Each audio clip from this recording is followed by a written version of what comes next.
ವೇದವಾಕ್ಯವನೆಲ್ಲ ಮೂಲ ಕನ್ನಡರಿ ಬೋಧಿಸುತ್ತ ಜನರ ವೇದಾಮತಿ ಕೆಡಿಸಿರುವ ಸಾವಿರ ಗುಡಿಗೆ ಮಣಿಯುವೆನು ಸಾಧುರ್ಯ ಗುಡಿಗೆ ಮಣಿಯುವೆನು ನಿಜವನ್ನರಿಸುವ ನಿಜ ಗುಡಿಯ ಗ್ರಂಥವನ್ನು ನಿಜವಾಗಿ ಬೇಳೆ ನಿಜದೋಮನ ಮೊಳಗಿಸುವ ಸುಜನರಿಗೆ ನಿತ್ಯ ನಂಬಿಸುವೆನು ಸುಜನರಿಗೆ ನಿತ್ಯ ನಂಬಿಸುವೆನು ಬದ್ಧ ಜೀವನಿಗೆಲ್ಲ ಅದ್ವೈತ ಬೋಧಾನೆ ಸುತ್ತರನ್ನಾಗಿ ಕೈದಾಸಿ ಕೆಡಿಸಿದ್ದ ಸಿದ್ಧರುಡರಿಗೆ ನತನಪ್ಪೇ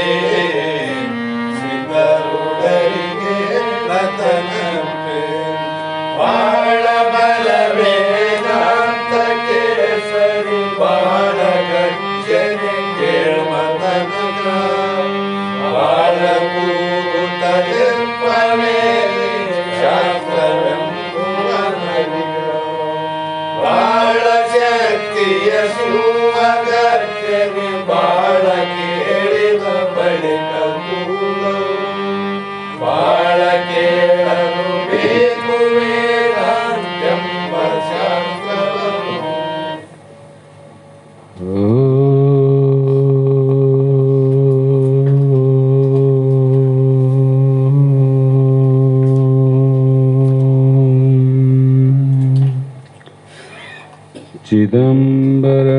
चिदम्बरमठाधीशं सिद्धारूढयतीश्वरं शिष्यप्रशिष्यरूपेण बोधकं गुरुमाश्रये यदङ्घ्रिकमलद्वन्द्वं तापत्रयनिवारणम् शान्तेकपदं देवं वन्दे सिद्धारूढमहं भजे वन्दे सिद्धारूढमहं भजे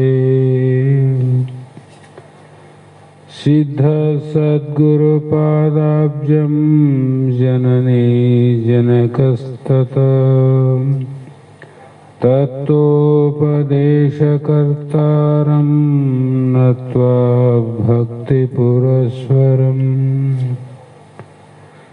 जगदादि जगद्गुरु सिद्धारूಢ ಮಹಾಸ್ವಾಮಿಗಳ ಶ್ರೀಪಾದಪದ್ಮಗಳಿಗೂ ಆರೂಢ ಜ್ಯೋತಿ ಶಿವಪುತ್ರ ಮಹಾಸ್ವಾಮಿಗಳ ಶ್ರೀಪಾದಗಳಿಗೂ ಶ್ರೋತ್ರಿಯ ಬ್ರಹ್ಮನಿಷ್ಠ ಬ್ರಹ್ಮಲೀನ ಸದ್ಗುರು ಬಸವಾನಂದರ ಚರಣ ಕಮಲಗಳಿಗೂ ಅನಂತ ದೀರ್ಘ ದಂಡ ಪ್ರಣಾಮಗಳನ್ನು ಸಮರ್ಪಿಸುತ್ತ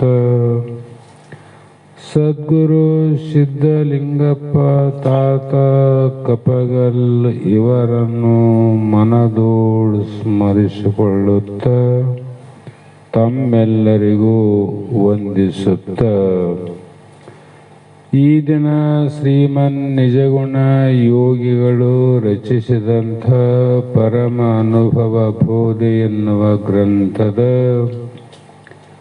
4ನೆಯ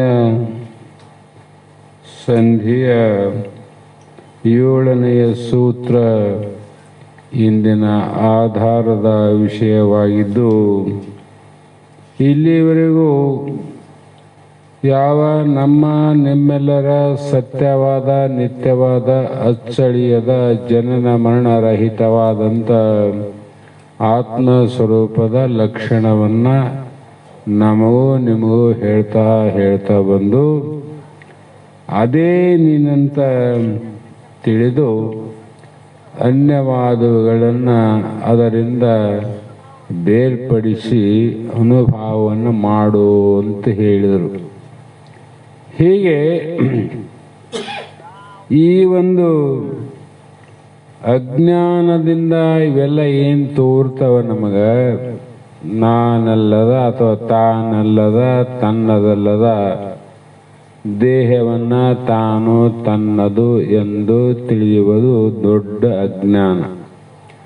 ಅದರಲ್ಲಿ ಸಣ್ಣ ಸಣ್ಣ ಅಜ್ಞಾನಗಳು ಬೇರೆ, ಈ ದೊಡ್ಡ ಅಜ್ಞಾನ ಮೂಲ ಅಜ್ಞಾನ ಅಂತಾರೆ.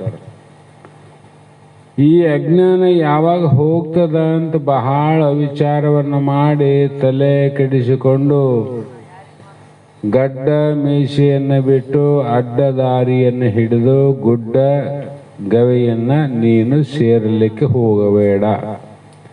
ಬಹಳ ಜನ ನೋಡ್ರಿ ಇದೇ ಮಂದ್ಯಾರ ಆತ್ಮಜ್ಞಾನಕ್ಕೆ ಹೊರಟಾರ, ಗಡ್ಡ ಮೀಸೆಯನ್ನು ಬಿಡ್ತಾರೆ, ಗುಡ್ಡ ಗವನ್ನ ಸೇರ್ತಾರೆ, ಅಡ್ಡದಾರಿ ಹಿಡಿದು ಹೋಗೋರೆ ಬಹಳ ಮಂದ್ಯಾರ. ಯಾಕಂದ್ರೆ ಅದು ಇರೋದು ಒಂದಲ್ಲಿ, ನಾವು ಹುಡುಕೋದು ಇನ್ನೊಂದಲ್ಲಿ.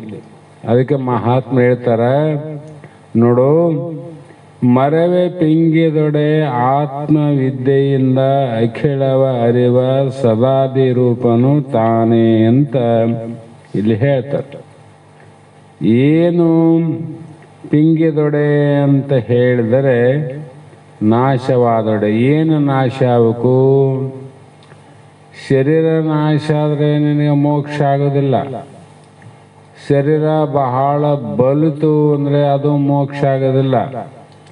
ಶರೀರ ಬಹಳ ಯಾವ ಎತ್ತರ ಇರಲಿ ಗೆಡ್ಡೆ ಇರಲಿ ಅದರಿಂದ ಏನು ಆಗೋದಿಲ್ಲ. ಆ ಅಜ್ಞಾನ ಎಂಬುದು ನಾಶ ಆಗಬೇಕು. ಮರವೇ ಅಂದರೆ ಅಜ್ಞಾನ. ಅಜ್ಞಾನ ಅಂದ್ರೆ ಏನು ಮೊದಲೇ ಹೇಳಿದವಲ್ಲ. ಆ ಅಜ್ಞಾನ ನಾಶವಾದರೆ ಯಾವುದರಿಂದ ನಾಶ ಆಗ್ತದ್ರಿ ಅಂದರೆ ಆತ್ಮವಿದ್ಯೆಯಿಂದ. ಯಾವ ಅಜ್ಞಾನ ನಾಶ ಆಗಬೇಕಾದ್ರೆ ಆತ್ಮಜ್ಞಾನದಿಂದ ನಾಶ ಆಗ್ತದೆ. ಸೂರ್ಯ ಉದಯ ಸಮಕಾಲದಲ್ಲಿ ಕತ್ತಲೆ ಕೆಡುವಂತೆ ಇವತ್ತ ಆತ್ಮಜ್ಞಾನ ಆದರೆ ನಾಳೆ ಅಜ್ಞಾನ ಹೋಗೋದಿಲ್ಲ, ನಾಡ್ದು ಹೋಗೋದಿಲ್ಲ.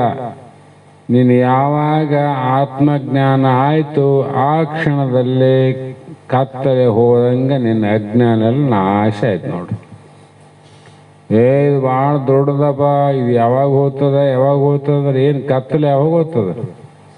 ಸೂರ್ಯ ಉದಯ ಕಾಲದಲ್ಲಿ ಕತ್ತಲೆ ಹೋಗ್ತದೆ, ಸಮತ್ವ ಕಾಲದಲ್ಲೇ.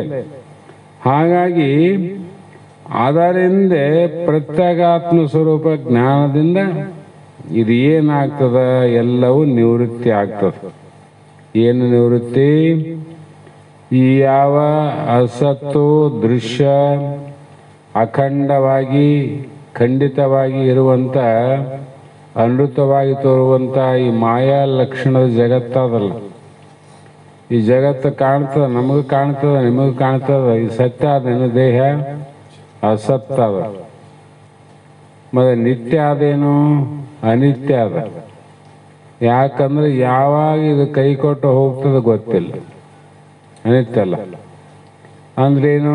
ಇದು ಸತ್ಯನೂ ಅಲ್ಲ, ಚಿದ್ರೂಪನೂ ಅಲ್ಲ, ನಿತ್ಯನೂ ಅಲ್ಲ, ಆನಂದವೂ ಅಲ್ಲ, ಪರಿಪೂರ್ಣವಲ್ಲ. ಯಾವುದು? ಜಗತ್ತು. ಆದ್ರೆ ನೀನು ಹೇಗಿದ್ದೆ? ಸದಾದಿ ಅಂದ್ರೇನು? ಸತ್ತು ಚಿತ್ತು ನಿತ್ಯ ಆನಂದ ಪರಿಪೂರ್ಣ ಇದ್ದಲ್ಲ. ಈ ಒಂದು ಜ್ಞಾನ ಏನು ಮಾಡ್ತದ ಅಂದ್ರೆ ಉಷ್ಣ ಪ್ರಕಾಶ ದಹಾಕ ರೂಪದ ಅಗ್ನಿಯಂತೆ ಸಚ್ಚಿದಾನಂದ ಸ್ವರೂಪನಾಗಿರುವನು. ಆತ್ಮ ಉಷ್ಣ ಪ್ರಕಾಶ ದಾಹಕ. ಬ್ರಹ್ಮ ವಿಷ್ಣು ರುದ್ರ ಮೂರಲ್ಲ. ಇದು ಯಾರ ಶಕ್ತಿ? ಆತ್ಮನ ಶಕ್ತಿಗಳು, ಆತ್ಮನ ಒಂದು ಕಿಡಿಗಳಿವು. ಬೆಂಕಿಯ ಕಿಡಿಗಳು ಹೆಂಗ ಬೆಂಕಿಯ ಸ್ವರೂಪ ಅವು, ಆತ್ಮನ ಕಿಡಿಗಳೆಲ್ಲವೂ ಕೂಡ ಬ್ರಹ್ಮ ವಿಷ್ಣು ರುದ್ರ ಸ್ವರೂಪವೆಲ್ಲ. ಹಾಗಾಗಿ ಒಬ್ಬನಲ್ಲೇ ಮೂರು ಇರ್ಲಿಕ್ಕೆ ಹೇಗೆ ಸಾಧ್ಯ ಅಂತ ಹೇಳಿದ್ರೆ, ಒಂದು ಬೆಂಕಿ ಅದ, ಬೆಂಕಿಯಲ್ಲಿ ಏನದ ಮುಟ್ಟಿ ಸುಡುತ್ತದಿಲ್ಲ, ಮತ್ತೆ ಅದ್ರಾಗ ಬೆಳಕಾದಿಲ್ಲ. ಮತ್ತೆ ಅದು ದಾಹಕ ರೂಪ, ಅಂದ್ರೆ ಅದರಲ್ಲಿ ದಾಹ ಅಂದ್ರೆ ನೀರಡಿಕೆ ಅದ. ಅಗ್ನಿತತ್ವ ಇದ್ದಲ್ಲಿ ಜಲತತ್ವ ಅದ, ಒಂದರಲ್ಲಿ ಮೂರಾವಿಲ್ಲ. ಅದರಂತೆ ನಿನ್ನ ಸ್ವಯಂ ಪ್ರಕಾಶವಾದಂಥ ಸ್ವರೂಪದಲ್ಲಿ ಶಿವ ಜೀವ ಜಗತ್ತ ನೋಡಂದು. ಅಂದ್ರೇನು? ಜಗವೆಂದಡಂ ತಾನೇ ಜಗದೀಶ್ವರನೆಂದಡಂ ತಾನೇ, ಜಗದ ಜೀವಾತ್ಮರು ಎಲ್ಲರೂ ತಾನೇ ಎಂದು ಬಗೆವಾತನೇ ಉತ್ತಮ ಅಲ್ಲ. ಅವ್ರಿಗೆ ಗೊತ್ತಾಯಿತು, ಉತ್ತಮರಿಗೆ. ಅಂಥ ಉತ್ತಮರ ಸಂಘವನ್ನು ಮಾಡೋಂತ ಈ ಶಾಸ್ತ್ರ ಹೇಳಿತು. ಮತಿಗೆ ಮಂಗಲ ಬೀಗುದಾವುದು ಉತ್ತಮರ ಸಂಘ. ಉತ್ತಮರಂದ್ರೆ ಯಾರು ಅಂದ್ರೆ ಈ ಮೂರು ತಾನೆಂತ ತಿಳಿದವನು ಉತ್ತಮನು. ಅಂಥವ್ರು ಜಗತ್ತಿನಲ್ಲಿ ಎಷ್ಟು ಮಂದಿ ಸಿಗುತ್ತಾರೆ? ಎಲ್ಲರೂ ಕೂಡ ಹೇಳೋರಿದ್ದೀವಿ, ಇಲ್ಲಂತಲ್ಲ. ಬಹಳ ಜನ ಕೇಳೋರಕ್ಕಿಂತ ಹೇಳೋರ ಸಂಖ್ಯೆ ಹೆಚ್ಚಾದ ಈ ಕಲಿಯುಗದಲ್ಲಿ. ಆದರೆ ತನಗೆ ನಿಶ್ಚಯ ಸಂಶಯವೆಂಬ ಅದ್ವೈತವೇತ ಕಂದರು ಸರ್ಪಭೂಷಣರು. ನನ್ನಲ್ಲೇ ದ್ವೈತ ಭಾವನೆ ಇಟ್ಟುಕೊಂಡು ಅದ್ವೈತವನ್ನ ಹೇಳ್ತೀನಿ, ನನಗೆ ಸಂಶಯ ಅಂದ್ರೆ ಆ ಸಂಶಯದ ಉಪದೇಶ ತಗೊಂಡು ಏನ್ ಮಾಡ್ತಿದ್ದಿ? ಸಂಶಯ ಇಲ್ಲ ಅಂದ್ರೆ ಮತ್ತೆ ಉಳಿದ ಕರ್ಮಗಳು ಮಾಡಂಗಿಲ್ಲ. ಮ್ಯಾಲೆ ಹೇಳಿದದ, ಬೆಚ್ಚ ಹಿಡಿದ್ರೆ ಮ್ಯಾಲೇನೇ ಅದ, ಮುಚ್ಚಿದ್ರೆ ಭಾಳ ಒಳಗೋತದ. ಬೆಚ್ಚಿದ್ರೆ ಮ್ಯಾಲೇನೆ ಇದೆ, ಏನು ದೊಡ್ಡ ಮಾತಲ್ಲ. ಈ ಬೆಚ್ಚಿದಾಗ ಗೊತ್ತಾಗ್ತದಿಲ್ಲ ಅದ್ವೈತವನ್ನ, ವೇದಾಂತವನ್ನು ಹೇಳ್ತಕ್ಕಂಥ ಎಲ್ಲರದು ಹೇಳ್ತದದು. ನಾವು ಸಂಶಯ ಆದಂದ್ರೆ ಅಲ್ಲಿ ಕಾರ್ಯ ಹೇಳ್ಕೊಡ್ತದ. ಆ ಕಾರ್ಯ ಮಾಡ್ತಿದ್ದಂದ್ರೆ ನಿನ್ನಲ್ಲೇ ಸಂಶಯ ಅದ. ಆ ಸಂಶಯದ ಗುರುವಿನ ಉಪದೇಶ ಏಕೆ? ಹಾಗಾಗಿ ಇಲ್ಲಿ ಪರಮಾತ್ಮಕನೇ ಪಂಚ ಪದದಿಂದೇ ಭರಿತನ. ಆ ಪರಿಯೆಲ್ಲ 5 ಅದು ಮಾಯಾರೂಪವು ಪರಿಕಿಸಲು ಮಿಥ್ಯಹದಾಗಿ ತಾನು ಅವರೊಡ ಬೆರೆಯದೆ ಎಂದೆಂದು ನಂಬಲೇ ಕಾಂತೆ. ಚೈತನ್ಯ ಸ್ವರೂಪನಾದ ನೀನು ಯಾರು? 5 ಲಕ್ಷಣದಿಂದ ಕೂಡಿದ ಸಚ್ಚಿದಾನಂದ ಪರಮಾತ್ಮ ಇದ್ದಲ್ಲ, ನೀನು ಹೇಗಿದ್ದೆ ಅಂದ್ರೆ ಪರಿಪೂರ್ಣನೆಂದು ಹೇಳಿಸಿಕೊಳ್ಳುವ 5 ರೂಪ ನಿನಗೆ. ಸತ್ತು ಚಿತ್ತು ನಿತ್ಯ ಅಂತ 5 ರೂಪ. ಆದರೆ ಇಲ್ಲೇನಾಗ್ಯದ, ಇನ್ನೂ 5 ರೀತಿಯಿಂದ ಪಂಚಕದಿಂದ ಯಾವುದಾದ ಅನಿತ್ಯವಾದ ಅಸತ್ತು ಜಡ ದುಃಖ ಇವೇನಾವ ಮಾಯಾ ರೂಪಾವ. ಮಾಯಾ ಲಕ್ಷಣ 5 ಆವ. ನಿನ್ನೆ ಹೇಳೇನಿ ಆತ್ಮನ ಲಕ್ಷಣ 5 ಆವ. ಯಾಕೆ ಇವು 5 ಅಲ್ಲಿದ್ದಾಗ ಮಾಯಾ ಲಕ್ಷಣ 5 ಇದ್ದಾಗ ಆತ್ಮನ ಒಂದೇ ಲಕ್ಷಣ ಹೇಳ್ಬೋದಾಗಿತ್ತಲ್ಲ? 5 ಕೇಳಿದ್ರು. 5 ಹೇಳುವುದರಿಂದ ಒಂದೊಂದು ಲಕ್ಷಣದ ವಿರುದ್ಧ ವಾಕ್ಯಗಳಾವ. ಅಸತ್ತು ಅಂದಾಗ ಏನು? ಪೂರ್ಣ ಅಂದ್ರೆ ಅದು ನಾಶ ಆಗೋದಲ್ಲ. ಅಸತ್ತು ಅಂದಾಗ ಸತ್ತು ಹೇಳ್ಬೇಕಾಯ್ತು. ಜಡ ಅಂದಲ್ಲಿ ಚಿದ್ರೂಪ್ ಹೇಳಬೇಕಾಯ್ತು. ಅನಿತ್ಯ ಅಂದಲ್ಲಿ ನೀ ನಿತ್ಯ ಅಂತ ಹೇಳ್ಬೇಕಾಯ್ತು. ಅಪೂರ್ಣ ಅಂದಲ್ಲಿ ನೀನು ಪರಿಪೂರ್ಣ ಅಂತ ಹೇಳ್ಬೇಕಾಯ್ತು. ವಿರೋಧ ವಾಕ್ಯದಿಂದ ಕತ್ತಲು ಎದರಿಂದ ಹೋಗ್ತದೆ? ವಿರೋಧದಿಂದ, ವಿರೋಧ ಲಕ್ಷಣದಿಂದ. ಬೆಳಕಿನಿಂದಲೇ ಕತ್ತಲ ಹೋಗ್ತದಿಲ್ಲ, ಸತ್ಯದಿಂದ ಅಸತ್ಯ ನಾಶ ಆಗ್ತದಲ್ಲ. ಅದರಂತೆ ಅನಿತ್ಯವಾದಂಥ ಈ ಜಗತ್ತಿನ ನಾಶತ್ವ ಹೇಳಬೇಕಾದ್ರೆ ನಿತ್ಯವಾದ ಈಶತ್ವವನ್ನು ಬೋಧ ಮಾಡಬೇಕು, ಇಲ್ಲಂದ್ರೆ ಸಂಶಯ ಉಳಿತಾವ. ಆ ಕಾರಣದಿಂದ ವಿಚಾರ ಸಿದ್ಧ ವಿಚಾರ ಬಾಧಿತವಾಗಿರುತ್ತವೆ. ಆ ಮಾಯೆ ಕೂಡ ಹೇಗೆ ಅದಂದ್ರೆ ಅವಿಚಾರಣೆ ಕುಟುಂಬಂಧ ವಿಚಾರಣೆ ಪರಮ ಔಷಧ. ಮಾಯೆ ಎಲ್ಲಿ ಅದ ಅಂದರೆ ವಿಚಾರ ಎಲ್ಲಿ ಇಲ್ಲ ಅಲ್ಲಿ ಮಾಯ ಅದ. ವಿಚಾರ ಎಲ್ಲಿ ಅದ ಅಲ್ಲಿ ಮಾಯ ಇಲ್ಲ. ಆದ ಅಂದರೆ ತಿಳಿದ ಮೇಲೆ ಮಾಯ ಹೋಗಬಾರ್ದಾಗಿತ್ತು. ಮಾಯ ಹೋತದಂದ್ರೆ ಅದು ಇಲ್ಲ ಅಂತ ಅರ್ಥ. ಅದಕ್ಕಾಗಿ ಸಚ್ಚಿದಾನಂದ ರೂಪನಾಗಿರ್ತಕ್ಕಂಥ ಆತ್ಮನೇನು ಯಾವ ತ್ರಿಕಾಲದಲ್ಲಿಯೂ ಕೂಡ ನೀನು ಇದರೊಳು ಕೂಡುವನಲ್ಲ.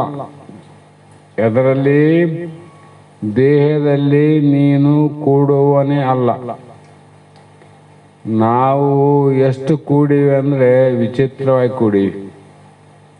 ದೇಹ ಸಂಬಂಧ ಆದಿಲ್ಲ ನಮಗೆ. ದೇಹ ಸಂಬಂಧ ಹೆಂಗಾಯ್ತು ನನಗ? ಅವಿಚಾರದಿಂದ. ಹಾಗಾಗಿ ನೀನು ಹೀಗೆ ಬೆಳಕು ಕತ್ತಲೆಗಳು ಪರಸ್ಪರ ವಿರೋಧ ಲಕ್ಷಣ ಅಲ್ಲ. ಹಾಗಾಗಿ ವಿರೋಧ ಲಕ್ಷಣವುಳ್ಳಂಥ ಏನು ಜಡ ಜಗತ್ತಿನ ದೇಹ ಸಂಬಂಧ ಆತ್ಮನಾದ ನಿನಗೆ ಯಾವತ್ತೂ ಸಂಭವಿಸುವುದಿಲ್ಲ. ಯಾವತ್ತು ಅಂದ್ರೇನು? ಅಜ್ಞಾನ ಕಾಲದಲ್ಲಿಯೂ ಇಲ್ಲ, ಜ್ಞಾನ ನಂತರವೂ ಇಲ್ಲ, ಜ್ಞಾನ ಕಾಲದಲ್ಲಿ ಇಲ್ಲ. ಇಲ್ಲದ ಮೇಲೆ ಯಾಕೆಷ್ಟು ಒದ್ದಾಡಬೇಕು ಅಂದರೆ ತಿಳಿದರೆ ಇಲ್ಲ. ತಿಳಿದೇ ಇದ್ರೆ ಗೋಡೆ ಮರೆಯಲ್ಲಿ ಕಳ್ಳನಿದ್ದಂತೆ. ಶಾಸ್ತ್ರ ಇಲ್ಲಂತ ಹೇಳ್ದಲ್ರಿ ಅಂತ ಸುಮ್ಮನೆ ಮಕ್ಕ ನೀನು ಮಲಗಿದ್ದು ನೋಡಿ ಕಳ್ಳ ಮತ್ತೆ ಮರೆಯಿಂದ ಹೊರಗೆ ಬಂದು ಹೆಂಗ ದೋಷ ಹೋಗ್ತಾನಿಲ್ಲ ಹಂಗೆ ಬಿಟ್ಟು ಅಂದರೆ ನಿನ್ನ ಸ್ವತಂತ್ರ ರೂಪವಾದ ಆನಂದವನ್ನು ಕಳ್ಳತನ ಮಾಡ್ತಾವು. ನಿನ್ನೆ ಬಂಗಾರ ಬೆಳ್ಳಿ ಹೋಯಂಗಿಲ್ಲ ಮಾಯೆ, ನಿನ್ನ ಆನಂದವನ್ನು ಕೆಡಿಸ್ತದ ಅಷ್ಟೆ. ಮತ್ತು ಆನಂದಕ್ಕಾಗಿಯೇ ಪ್ರಪಂಚ ಮಾಡ್ತೀವಿ. ಆನಂದವೇ ನಿನ್ನದೆಂಬುದು ಜ್ಞಾನ ರತ್ನ ನೋಡ. ಅಂತ ಜ್ಞಾನವೇ ಕಳ್ಕೊಂಡ ಮೇಲೆ ನಮ್ಮ ಬದುಕಿನಲ್ಲಿ ಏನಾದ? ಏನೇನಿಲ್ಲ ಅಂತ. ಅದು ಗಿಡ ಮರ ಕಲ್ಲಿನಂತೆ ಮುಗಿತಲ್ಲ ಜೀವನ. ಮತ್ತೆ ಮಾನವ ಶರೀರ ಆನಂದವಾಗಿ ಇರಕ್ಕೆ ಬರ್ತದ? ಇಲ್ಲ. ಹಾಗಾಗಿ ಸತ್ತಲ್ಲವಿದು ಜಾಡ್ಯಬಹುದು ಬಾಧಾತ್ಮತೆ ಎತ್ತದು ನಿತ್ಯವೆಂದೆನಿಸದು. ಮತ್ತೆ ಮತ್ತೆ ಇದು ಖಂಡಿತವಿದು ಮತ್ತೆ ಅಂದುತವೆಂದು ಮಾಯೆ ತೋರುತ್ತಿರಾಗಿ ಮೋಹಕವಲ್ಲ. ಮೊದಲು ಹೇಳಿದ್ರು ಇವರು ಏನಂದ್ರೆ ಸತ್ತಲ್ಲವಿದು ಯಾವಾಗಲೂ ಇರೋದಲ್ಲ, ಜಾಡ್ಯವದು ಇದು ಜ್ಞಾನ ಇಲ್ಲ, ಬಾಧಾತ್ಮೆ ಎತ್ತುವುದು ದುಃಖವನ್ನು ಹೊಂದುವುದು, ಮತ್ತೆ ಇದು ಯಾವತ್ತೂ ಅನಿತ್ಯವಾಗಿರುವುದು ನಿತ್ಯವೆಂದೆನಿಸದು. ಮತ್ತೆ ಅನಂತರ ಅಂದರೆ ಇದು ಪರಿಚ್ಛಿನ್ನವಾಗಿದೆ ಅಂದರೆ ಹಳದಿ ಬಂದದ ದೇಹ, ಎಂಟುಗೇಣಿನ ಶರೀರ ಅಲ್ಲ. ಹೀಗೆ ಅಂದುತವೆಂದು ಅಂದ್ರೆ ಏನು? ಸುಳ್ಳು ಅಂದ್ರು. ಏನು ಸುಳ್ಳು? ಮಾಯೆ ಎನ್ನುವುದೇ ಸುಳ್ಳು. ಮಾಯೆ ಸುಳ್ಳು ಯಾವಾಗ? ಇದು ಗೋಚರವಾಗುವ ಕಾರಣ. ಮಾಯೆ ನಮಗೆ ಗೊತ್ತಾಗ್ತಿಲ್ಲ. ತಿಳಿತೀವಿ ಅಂದ್ರೆ ಮಾಯ ಅಂಶದ ಶರೀರ ಇದು. ಮತ್ತಿದು ತೋರ್ತದಿಲ್ಲ. ತೋರ್ಲಾರ್ದ ಆತ್ಮ ನೀನ್ ಹೆಂಗ ತೋರುವ ದೇಹ ಹತ್ತಿದ್ದಿ? ದೇಹ ಹೆಂಗಾತಿದ್ದ ಅಂತ ಕೇಳ್ತಾರ ಮಹಾತ್ಮ, ಪ್ರಶ್ನೆ ಮಾಡ್ತಾರ ವಿಚಾರ ಮಾಡೋದಕ್ಕ. ಅವರು ಪಂಡಿತತ್ವವನ್ನು ಹೇಳೋದಕ್ಕಲ್ಲ, ವಿಚಾರಕ್ಕೆ ಹಚ್ಚೋದಕ್ಕೋಸ್ಕರವಾಗಿ. ಇದು ಇಲ್ಲರಿ ಅಂದ್ರೆ ಅದು ನೀವು ಮೋಹವನ್ನು ಮಾಡಿ ಕೆಡಬೇಡ, ಅದನ್ನು ನಂಬತಕ್ಕದ್ದಲ್ಲ. ಏನು ಮಾಡೋದಲ್ಲಂದ್ರು ನಂಬತಕ್ಕದ್ದಲ್ಲ ಅಂದ್ರು. ನಂಬಿ ನಂಬಿ ಕೆಟ್ಟಿವಿ ನಾವು, ನಂಬಿ ಅಲ್ಲ ಕೆಟ್ಟಿದ್ದು. ಹಾಗಾಗಿ ಅಜ್ಞಾನಿಗಳ ದೃಷ್ಟಿಯಿಂದ ಮಾಯ ಅಂತ ಹೇಳ್ಯಾರ. ಆದರೆ ಜ್ಞಾನಿಗಳ ದೃಷ್ಟಿಯಿಂದ ಅದು ಮಿಥ್ಯೆ ಅಂತ ಹೇಳಿದ್ರು. ಅವರು ಸತ್ಯ ಅಂದ್ರು, ಇವರು ಮಿಥ್ಯೆ ಅಂದ್ರು. ಹೀಗಾಗಿ ತಾನ ಅಲ್ಲದು ಅದು ತೋರಿತಿ ಎಂಬ ನುಡಿಯೇ ಮಿಥ್ಯ. ತಾನು ಇದು ಅರಿದು ನಿಂದೊಡೆ ತನ್ನ ತಾನೇ ಸಿದ್ಧಂಗಳು ತನಗೆ ನಿರ್ಮಲ ಸಚ್ಚಿದಾನಂದ ನಿತ್ಯ ಪೂರ್ಣತೆಗಳು ಅಂದ್ರು. ತಾನು ಅಲ್ಲದ್ದು ಅದು ತೋರಿತೆಂಬ ನುಡಿಯೇ ಮಿಥ್ಯ ಅಂದ್ ನೋಡ್ರಿ. ಮಾಯೆ ತಾನು ಅಲ್ಲ ಅಂದ್ರೆ, ತನ ತೋರ್ತದ ಅಂದ್ರೆ ಅದು ಸುಳ್ಳಲ್ಲ. ಯದೃಷ್ಟಂ ತನ್ನಷ್ಟಂ. ನನಗೆ ತೋರ್ತದ ಅಂದ್ರೆ ಇಲ್ಲೇ ಗೊತ್ತಾಯ್ತಲ್ಲೋ ಅದು ನೀನಲ್ಲ, ಸುಳ್ಳು ಅಂತ. ಹಾಗಾಗಿ ಅದು ಇಲ್ಲ ಆದೇನೆಂದ್ರೆ ಆತ್ಮ ಜ್ಞಾನಿಗಳ ದೃಷ್ಟಿಯಿಂದ ಮಾಯೆ ಅನ್ನೋದು ಇಲ್ಲವೇ ಇಲ್ಲ ಅಂತಾರೆ. ಕೈ ಎತ್ತಿ ಹೇಳ್ತಾರೆ, ಇಲ್ಲವೇ ಇಲ್ಲ. ಮತ್ತೆ ಇಲ್ಲದನ್ನ ಆದಂತ ಹೇಳ್ತಾರಂದ್ರೆ ಇದು ಎರಡನೇ ಸುಳ್ಳು ಅಂದ್ರು. ಮೊದಲೇ ಸುಳ್ಳದು. ಇಲ್ಲದು ತೋರ್ತದ, ಮತ್ತೆ ಇಲ್ಲದ ಹಾವು ತೋರ್ತದ, ಸುಳ್ಳಲ್ಲ. ಮತ್ತೆ ಹಾವಂತ ಅಂದದ್ದು ಮೊದಲೇ ಸುಳ್ಳು, ತಿಳಿದು ಇಲ್ಲ ಎಂಬುದು ಸುಳ್ಳಲ್ಲ. ಎರಡು ಸುಳ್ಳೆ. ಅದರಂತೆ ವ್ಯಾಗೃತ ದೋಷವುಳ್ಳದ್ದಾಗಿದೆ ಅಂದ್ರೆ ಇಲ್ಲಿ ಏನದ, ಏಕಂ ಏವಂ ಅದ್ವಿತೀಯ ಪರಬ್ರಹ್ಮನಲ್ಲಿ ಇಲ್ಲಿ ದೋಷ ಬರ್ತಾವ. ದ್ವೈತಾಪತಿ ದೋಷಗಳಿಂದ ಹಿಡ್ಕೊಂಡು ಅನಂತ ದೋಷಗಳು ಬರ್ತಾವ. ಆ ಕಾರಣ ಈ ರೀತಿ ನೀನು ಗುರುಶಾಸ್ತ್ರಾದಿಗಳಿಂದ ವಿಚಾರ ಮಾಡಿ ನೋಡಲು ತನಗೆ ಸಚ್ಚಿದಾನಂದಗಳು, ನೀನೇನಿದ್ದಿ ಸಚ್ಚಿದಾನಂದ ಸ್ವರೂಪಿದ್ದಿ. ಆ ಕಾರಣದಿಂದ ಯಾವ ಸಾಪೇಕ್ಷಿಕ ಕಾಣುವಂಥ ಯಾವ ವಸ್ತುಗಳು ನಿನಗೆ ಬಂಧನ ಮಾಡುವಂಥ ಸಾಮರ್ಥ್ಯ ಯಾವುದಕ್ಕಿಲ್ಲ. ಅಂದಾಗ ನಾವು ಬಂಧನಕ್ಕೆ ಒಳಗಾಗಿವಿ, ಇದರ ಬಿಡುಗಡೆಗಾಗಿ ಪ್ರಯತ್ನ ನಡೆದಲ್ಲ. ಯಾರಿಂದ ಆಯ್ತು, ಎಂತಾಯ್ತು, ಎಲ್ಲ ಹೋಗ್ಯಾವ. ನಿನ್ನ ಜಡೆ ಮರುದು ಕಟ್ಟಿದವರು ಯಾರು ಅಂತ ಹೇಳಿರ್ಲಿಂದ. ಇದನ್ನ ಒಬ್ಬನಿದ್ದೀನಿ ಯಾರು ಕಟ್ಟಿದ್ರಪ್ಪ ಅಂತ ಹೇಳಿಲ್ಲ. ಕಟ್ಟಿದಂಗೆ ಆಗ್ಯದ, ಬಿಚ್ಚಿದಂಗೆ ಮಾಡದ ಅಷ್ಟೇ ಶಾಸ್ತ್ರ.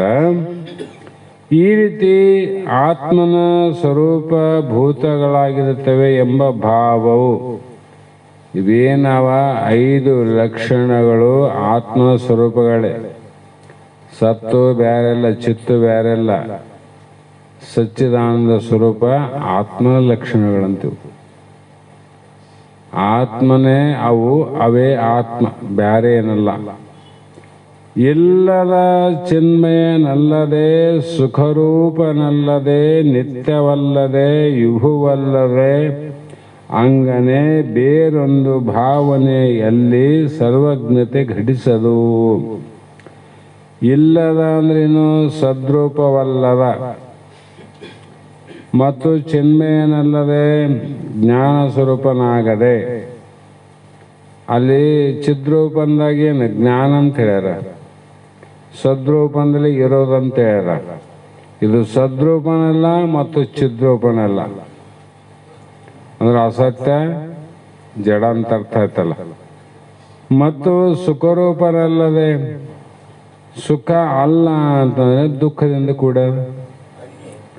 ನಿತ್ಯನಲ್ಲದೆ ಅಂದ್ರೆ ಸತ್ಯವಲ್ಲದು. ಹೀಗೆ ವಿಭುವಲ್ಲದಡೆ ವ್ಯಾಪಕನಾಗದೆ. ವಿಭು ಅಂದ್ರೆ ವ್ಯಾಪಕನಾದದ್ದು. ವ್ಯಾಪಕವಾದದ್ದು ಆಕಾಶ. ಆಕಾಶವತ್ ಸರ್ವಗತ ನಿಶ್ಚಿತ ಅಂದು.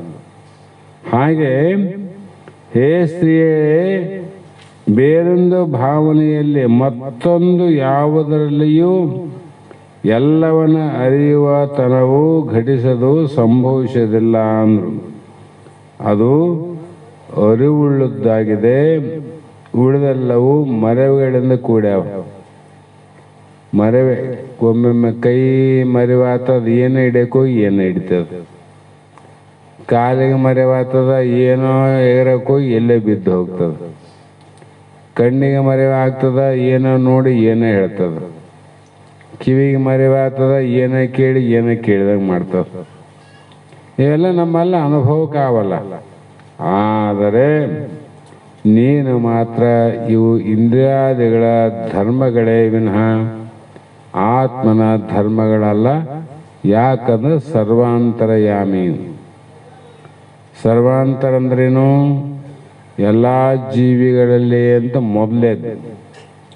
ಅಂತರ್ಯಾಮಿ ಅಂದರೆ ಒಳಗಿದ್ದು ಎಲ್ಲವನ್ನ ಅರಿಯೋನು ನೀನೆ, ಕಿವಿಗೆ ಹೋಗಿ ತಿಳಿಯೋನು ನೀನೆ, ಕಣ್ಣಿಗೆ ಹೋಗಿ ನೋಡೋನು ನೀನೆ, ಬಾಯಿಗೆ ಹೋಗಿ ಮಾತಾಡೋನು ನೀನೆ, ಮೂಗಿನಿಂದ ವಾಸನೆ ನೋಡುವವನು ನೀನೆ, ನಾಲಿಗಿಂದ ರುಚಿ ನೋಡುವವನು ನೀನೆ. ಇವಕ್ಕೆ ಏನಾನ ಹೆಚ್ಚು ಕಮ್ಮಿ ಆಗ್ಬೋದು, ನಿನಗಾಗೋದಿಲ್ಲ ನೋಡು.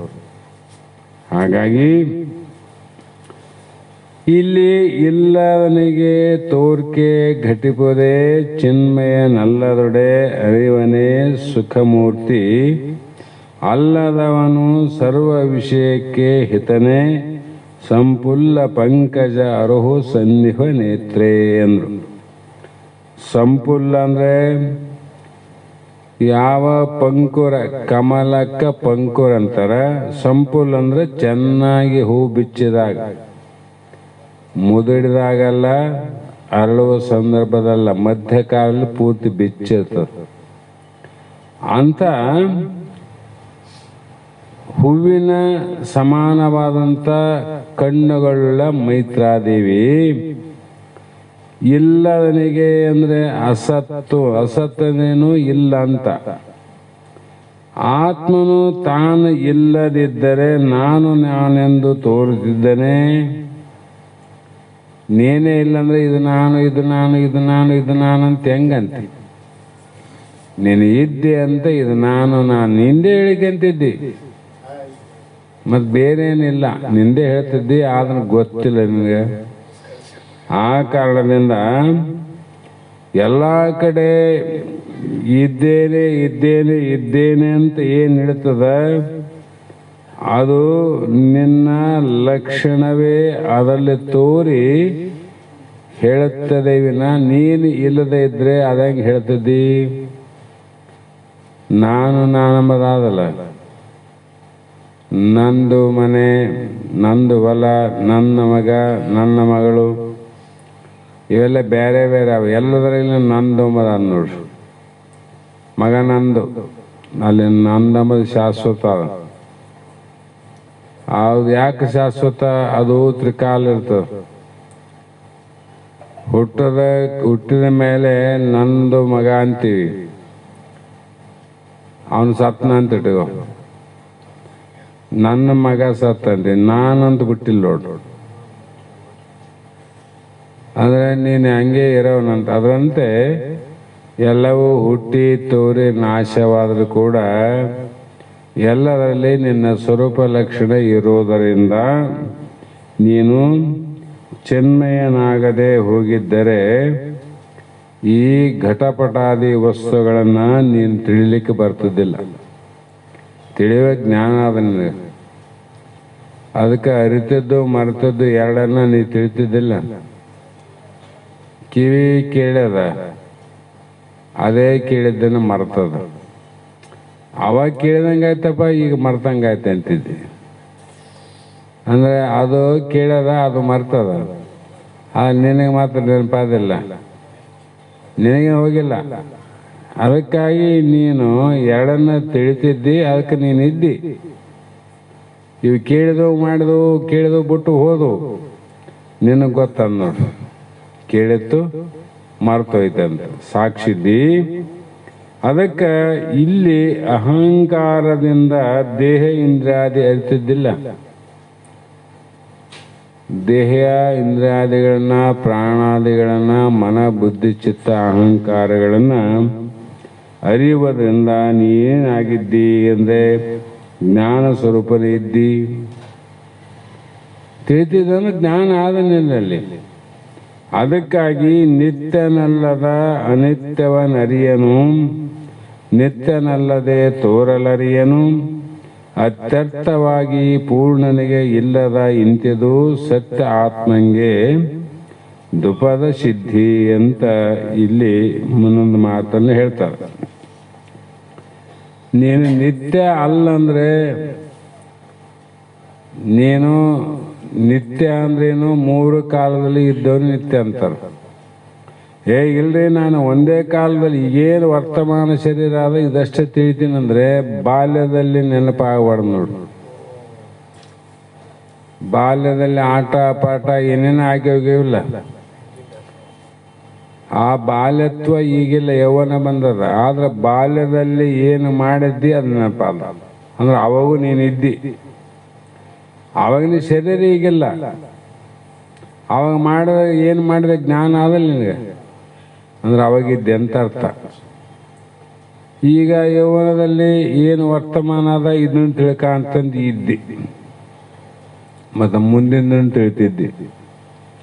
ಆಮೇಲೆ ನೀನು ನಿತ್ಯ ಅಂತಿದ್ದು ನಿತ್ಯ ಅಲ್ಲ ಅಂತಿದ್ದು. ನಿತ್ಯನೇ, ಯಾವಾಗಲೂ ನಿತ್ಯ ಸ್ವರೂಪ. ಹಾಗಾಗಿ ಯಾವಾಗಲೂ ಇರತಕ್ಕನಾಗದವನು ಯಾವಾಗಲೂ ಅರಿಯಲಿಕ್ಕೆ ಅಸಾಧ್ಯ. ಈಗ ಯಾವಾಗಲೂ ಎಲ್ಲ ಎಂದೋ ಬೀಗನ ಮನೆಗೆ ಒಬ್ರು ಯಾರೋ ಬರ್ತಾರೆ, ಬಂಧುಗಳು ಬರ್ತಾರ ಹೋಗ್ತಾರ. ಅವನಿಗೆ ಯಾರು ಬರ್ತಾರ ಹೋಗ್ತಾರ ಅಂಬುದು ಹಿಂದಿನ ಜ್ಞಾನ ಮುಂದಿನ ಜ್ಞಾನ ಅದೇನು. ಸದ್ಯ ತಾನು ಮನೆಗೆ ಹೋದಾಗ ಅಲ್ಲಿ ಯಾರು ಬಂದರು ಹೋದ್ರು ಅಷ್ಟೇ ಗೊತ್ತು. ಆದರೆ ಆ ಮನೆ ಮುಂದೆ ಇನ್ನೊಬ್ಬ ನಾನು ಸೆಕ್ಯೂರಿಟಿ ಮನೆ ಕಾಯನಿರ್ತಾನಲ್ಲ, ಅವನಿಗೆಲ್ಲ ಜ್ಞಾನದಿಲ್ಲ. ಯಾಕೆ ದಿವಸ ಅಲ್ಲೇ ಇರೋವನು, ಅಲ್ಲೇ ಇರೋವನಿಗೆ ಮತ್ತು ಅಲ್ಲಿ ಏನು ನಡೀತದೆ ಎಲ್ಲ ಗೊತ್ತಾಗ್ತದೆ. ಅಲ್ಲೇ ಅವನಿಲ್ಲ ಅಂದ್ರೆ ಅವನಿಗೆ ಹೆಂಗೆ ಗೊತ್ತಾಗ್ತದೆ? ಅದು ಬೀಗ ಬಂದಾನ, ಅಲ್ಲೇ ಇರೋನ ಅವನಿಗೆ ಇಲ್ಲ ನೋಡು, ಜ್ಞಾನ ಇಲ್ಲ. ಅದೇ ಮನೆಗಾನ ಅದು ಪೂರ್ಣ ಜ್ಞಾನ ಇಲ್ಲ ಅದಕ್ಕೆ. ಯಾಕೆ ನಿತ್ಯ ಅಲ್ಲ, ಇವತ್ತು ಬಂದ ನಾಳೆಗೆ ಹೋಗ್ಬಿಡ್ತಾನ ಅವನು. ಆದರೆ ಕಾಯುವಂಥವನಿಗೆಲ್ಲ ಜ್ಞಾನ. ಅದರಂತೆ ನೀ ನಿತ್ಯವಾಗಿದ್ದದಕ್ಕೆ ಬಾಲ್ಯದ್ದನೂ ಗೊತ್ತದ, ಯೌವನದೂ ಗೊತ್ತದ, ನಾಳೆ ಮುಪ್ಪಿಂದು ಗೊತ್ತಾಗ್ತದ. ಕಾರಣ ನೀನು ಅನಿತ್ಯ ಪದವನ್ನ ಅರಿಯುವಂತ ನಿತ್ಯ ಪದನು. ನೀನು ಯಾರು ಅಂದ್ರೆ ಅನಿತ್ಯ ಅಂದ್ರೆ ಇರ್ಲಾರ್ದನ್ನ ತಿಳಿಯೋ ನೀನು. ಜಡ ಅಂದ್ರೇನು?